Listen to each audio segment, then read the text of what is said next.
Main mixer features some functionality you will find in the track list and more.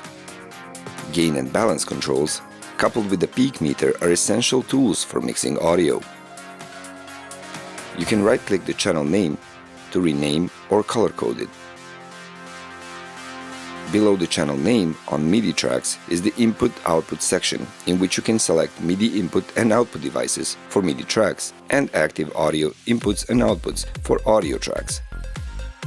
Note that MIDI can be sent out to an external or an internal target.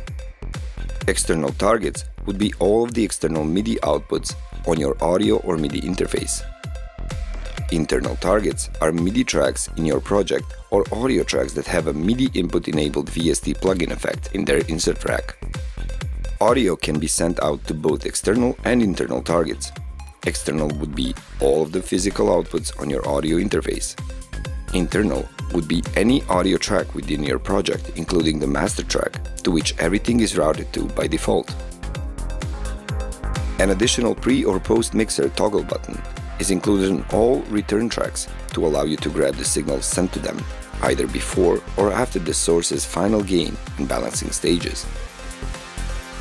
All channels feature a collapse expand button in the top right corner, used to hide all functions except the name and the gain fader. This way you can see more channels at once for better workflow while mixing your tracks. Below the In-Out section is the Send section for sending the channels to return tracks, mostly used for parallel effects processing. Right next to the mentioned gain and balance controls, we have the solo, mute, and arm functionality. The arm button on MIDI channels is used for both monitoring and arm recording. As for the audio tracks, the arm button is used only as arm record. Monitoring is here.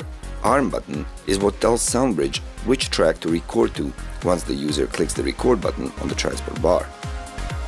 Arm automation recording button is what marks the track to record any parameter changes you make on it as automation when recording is engaged. These two fields here on each track have to do with the track's level. First one is the display field and shows the maximum value reached by the track's volume. Clicking or pressing it will reset the value's meter. Second one shows the current gain fader's value. It can also be used as an input field where you can manually input the value of the gain fader. And as if that was not enough, a mini mixer is available by clicking on the Mix tab at the bottom of the edit window. Use it when you need to look at the sequencer window while simultaneously mixing. It features the same functionality of the main mixer with the exclusion of the input and output dialogues. The send functionality is transformed into a rotary dial, which will control the send amount to the return track selected in the dialog above it.